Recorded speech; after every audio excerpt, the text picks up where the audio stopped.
privilege of traveling all over this country, talking to youth and young adults, and I'm going to tell you one thing that was said to me when I was in Miami about 3 weeks ago. We're sitting around the table with a group of mostly seasoned adults and one young adult. And the seasoned adult was trying to figure out why the young adult was agitated about the way this particular event had been put together. And the young adult says this: look, at the end of the day, it's 12 other people selling Jesus. Why should I pick your version?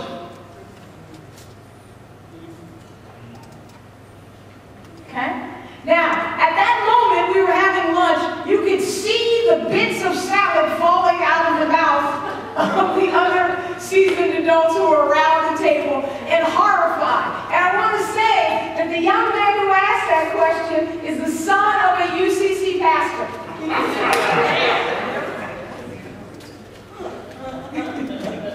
Yeah, that's okay? And he wasn't saying it because he's not committed to the United Church of Christ, but he was trying to communicate that this is not a foregone conclusion for everybody else. That we ought to be connected, we should be connected. And so, because we, and in this moment the we here is the church, because we are not accustomed to talking about ministry in these kinds of terms, we are often ill-equipped to make connections to people outside the church because we can't answer the most fundamental question, which is, what do I get out of it? What's in it for me? For most of us, somebody didn't have to tell us what's in it for us. But for the people who live outside of the church today, that's the first question. And if we don't have an answer to what's in it for me, if we don't have an answer to why this is more important than the 7,524 other things I could be doing on a Saturday morning, or Sunday morning, or Monday night, or Tuesday evening, or Wednesday at lunch, this conversation about connections is going to continue to be about the people who are in this room only.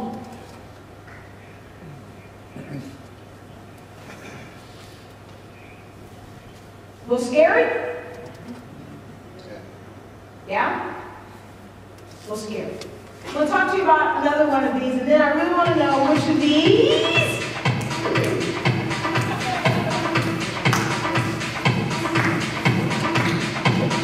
you know what this song is, but I like it so far.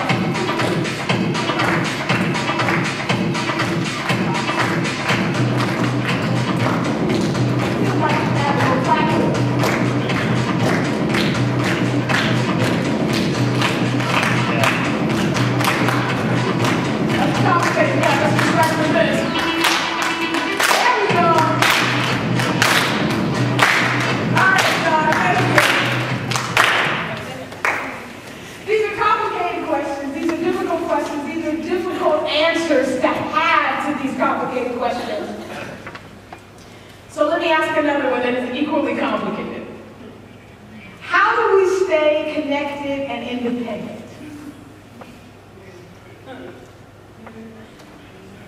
Right? How do we do that? In theory, it seems relatively easy.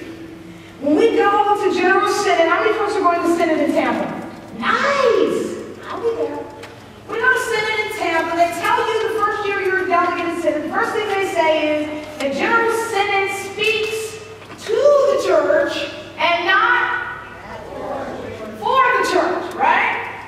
And this is supposed to be one of the strengths of our polity as the United Church of Christ.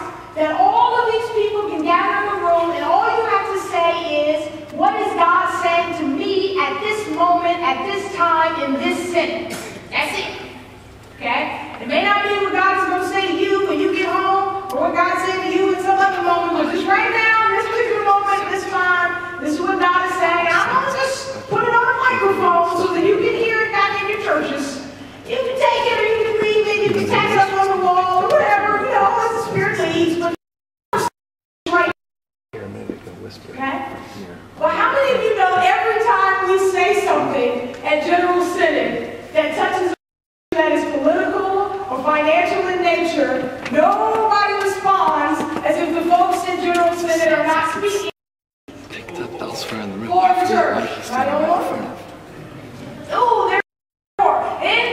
get conference, we lose churches over it. But that should be people pack up their stuff, kick the move, they take the steeple down off the top, they move from the center of the street, and they head out someplace else to be a part of the church. Because it's okay. So how do we stay connected? Come to these kinds of gatherings, go to the General Synod, participate in these other sorts of conversations, while at the same time maintain our time. I don't agree with that thing that they said over there, but I respect that they get to and we get to be family. What kind of family gathering is this?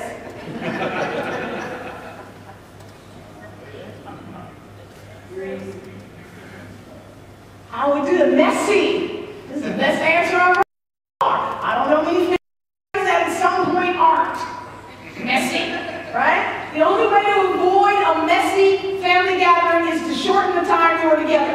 I can hear us on that on this recording, so we got to make sure that thing is on. Graduation is about 7 to 12 minutes.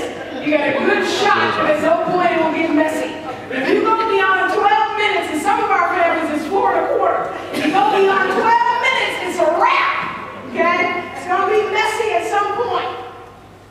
That's the nature of being family. You can't choose your family.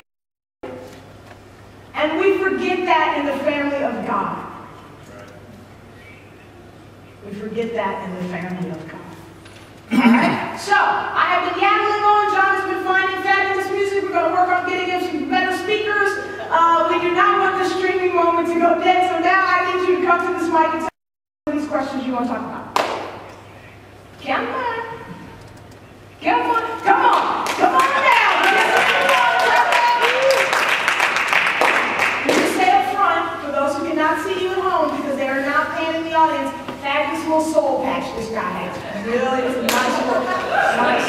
A little chocolate on, fabulous shoes. Good look. All right, yes, sir. What do you have for us? So the question that grabbed my attention was, how do we broaden our circle of connection? Because the thing that I found growing up, first Quaker and then being a lot of conservative traditions before coming into the UCC, is that a lot of people in the UCC are more worried about what we aren't and what we are, more worried about how we stay unconnected than how we do connect.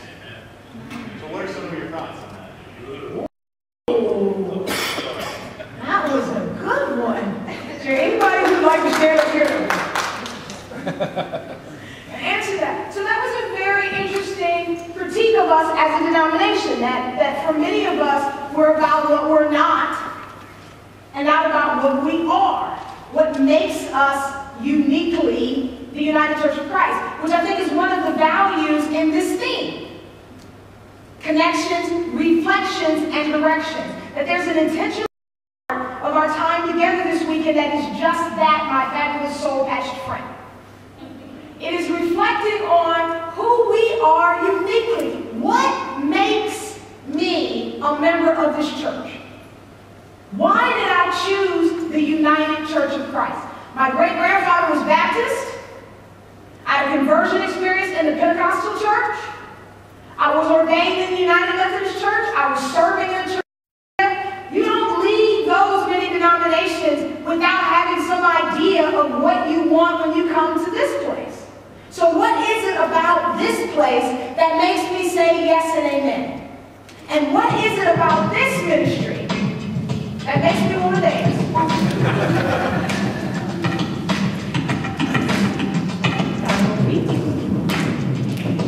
All right, I'm going to give those people that are sitting an option here. So guys, keep doing it. Go on. Go on. I'm going to keep watching until you try it. Go on. Yes, you. Come on, one time. One chicken. One chicken. One to the left. One. Now one. Hey! Oh, thank you very much. Thank you very much. All right. Thank you. You were a sweetheart. Very sweet. How do we have these conversations that are built and based in our passion with regards to what we said yes to, and not our passion with regards to what would make us want? Both points are passion, right? Both points are passion. But we have to make a conscious decision to tap into the passion that generates our yes. Our most authentic and intentional and sincere yes. The world in which we live is based on it's a trigger our passionate no. It's based on that. Pushing at us and tapping into the points that force us to say no as loud as we can until nobody else in the room can speak because we're standing on top of the table screaming, no, no, no, no, no, no, no.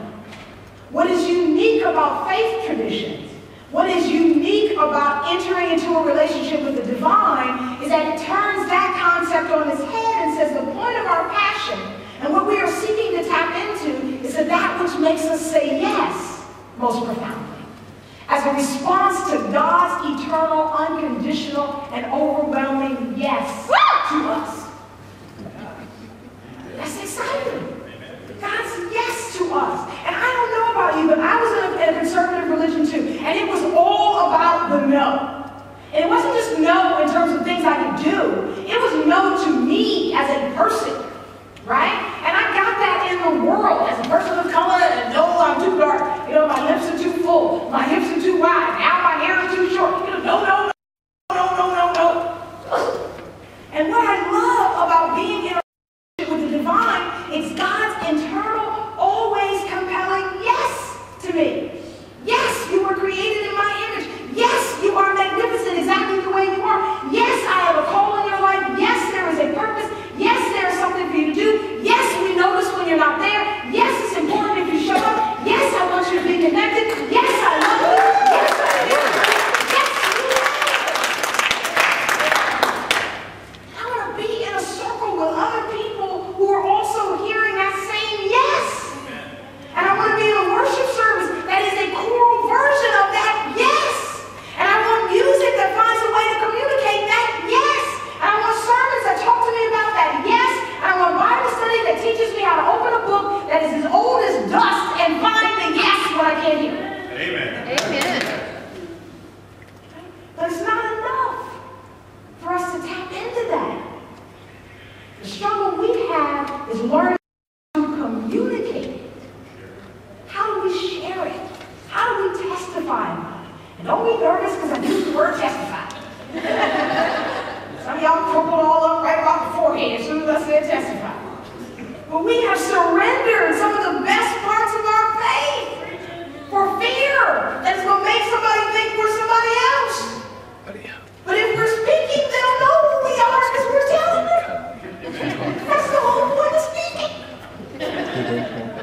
So that people know who we are, right? So, if you had to say who you are as a believer, and I'm using that word intentionally, in one word, what would you say? Come on, treat it like popcorn. I don't want any burning kernels here. Give me something. One word. Love. Redeemed. Redeemed. Acceptance. Joyful. Joyful. Yeah. Grace. Committed. Free. Free. Well, look at this word here. Cherish. Cherish. Ooh, I love that. Open. Saved. Saved. Complete. Welcome. Trust. Welcome. Alive. Liberated. See, all of these words, forced to come up with one word, all of these words are about tapping into that past. Right? None of those words were about the no. But it's difficult for us to hold on to that because everything else around us is about stirring up the no. Right? And so that makes it really, really hard. Thank you for that question. Give my soul pastor brother a hand. I learned his name in the break, and then I will not have to refer to him as soul pastor for the rest of our time together. Praise Jesus. Okay, now, I don't even know if he likes that term. So, people should be able to self-choose their